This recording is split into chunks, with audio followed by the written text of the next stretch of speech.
세 번째 볼까요? 제외 국민 선거 참여도 얼마나 될까? 아까 지금 국가별로 봤을 때 좀 설명을 드렸는데 이것도 한번 보도록 하겠습니다. 이 제외 국민의 선거 참여도, 어떻게 보면 선거에 대한 관심도다 이렇게도 볼 수가 있겠죠. 제외 투표는 2012년 제19대 총선에서 처음 도입이 됐습니다. 네, 이때 19대 국회의원 선거할 때 처음 2012년도에 이제 도입이 돼서, 그래서 국회의원 선거하고 대통령 선거 이렇게 하는데, 요거는 한번 국회의원 선거를 했을 때의 제외 투표자 참여를 한번 보겠습니다. 2012년도 19대 때는 그러니까 유권자 등록을 하고 투표를 하는 사람들이 45.7%.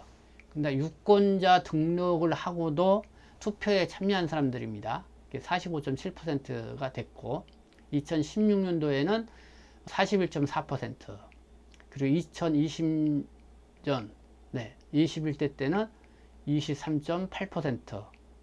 유권자 등록을 하고도 선거에 참여하지 않은 사람들이 많은 거죠.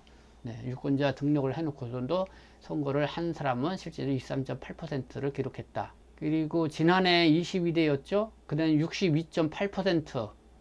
지난해는 상당히 많이 투표율을 많이 보였네요. 이렇게 이제는 국회의원 선거에 지금 투표는 볼 수가 있는데, 근데 국회의원 선거할 때보다 이제 대통령 선거할 때는 조금 관심도가 높습니다. 총선보다도 좀 투표율이 높게 나오죠. 그러니까 투표에 참여하겠다고 하고선 유권자 등록을 하고, 그리고선 제 공간에 가가지고 실제적으로 투표에 참여한 사람입니다. 2012년 대통령 선거할 때, 이때는 좀 박근혜 대통령을 저는 선거할 때죠. 18대 71.1%. 투표에 참여했고, 2017년 이때는 문재인 대통령이 됐을 때죠. 75.3%. 2022년 이때는 윤석열 대통령이 됐을 때 71.6%의 투표 참여율을 보이고 있다, 이렇게 볼 수가 있을 것 같습니다.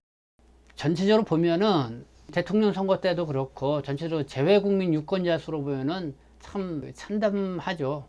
그러니까 이렇게 투표를 하겠다고 유권자로 참여한 사람들도 높지 않은데, 근데 그렇게 유권자로 등록하고선도 또 실질적으로 투표하는 사람은 국회의원 같은 경우는 거의 40%대를 보이고 있고, 대통령 선거는 미국 같은 경우는 87만 3,278명이 투표에 참가할 수 있는 유권자군인데, 실제적으로 투표에 참여하겠다고 유권자 등록을 한 사람은 5만 3,377명밖에 안 했다는 거죠. 그러니까 어떻게 되나요? 10%도 안 되죠. 한 7%가 될까요? 그 정도 비율, 그렇게 이해를 하시면 됩니다. 그러니까 전체 투표자가 3,280만 8,377명인데 실제적으로 투표한 사람은 0.65%, 1%에도 안 되네요. 1%도 안 됩니다. 2017년도에 19대 때 75.3%.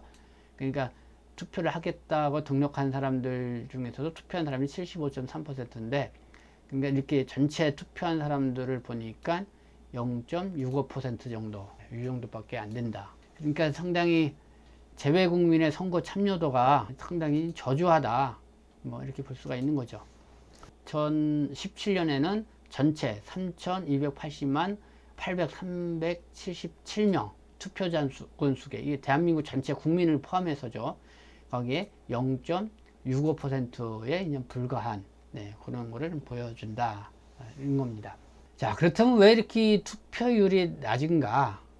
투표율이 제외 국민의 투표율이 저조한 이유, 이겁니다. 유권자 등록은 이메일이나 우편으로 가능하지만은 투표하려면은 115개국 178개의 제외 공간 220개 투표소로 직접 방문을 해야 하기 때문이다.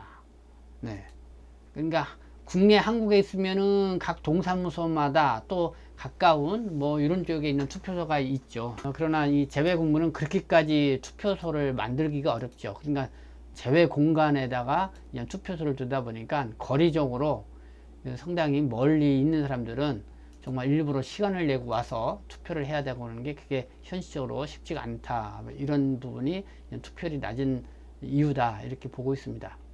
미국의 예를 이렇게 들어봅니다. 자, 한국의 4.2배나 되는 캘리포니아의 투표소, 6곳에 이제 불과하다는 곳입니다. 그러니까 캘리포니아, 한국 남한 면적의 4.2배나 되는 그런 미국의 한 주죠. 근데 투표소가 6곳에 불과하다는 거죠. 남가자주, 네바다, 또 애리조나, 뉴멕시코, 이렇게 포함된 LA 총영사관 관할의 투표소는 4곳이다. 남가주, 네바다, 애리조나, 뉴멕시코가 포함된 LA 총영사관 관할 투표소는 4곳. 그러니까 차량으로 수백 마일을 가거나 비행기로 가야만 하는 상황에서 투표는 사실상 불가능하다. 뭐 이런 문제가 있는 거죠, 현실적으로. 그래서 이 재외동포들은 이렇게 얘기합니다. 이 대사관과 한인회 등을 중심으로 한 투표 독려 운동이 활발하지만은 이같이 공간 투표소 방문 방식으로 근본적인 한계가 있을 수밖에 없다.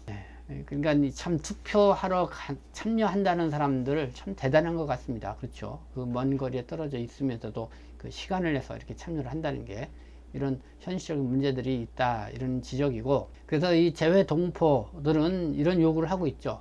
이 공직선거법을 개정을 해서 전자투표, 우편투표를 허용함으로써 재선거의 실효성과 접근성을 높여야 한다, 이런 주장을 펼치고 있습니다.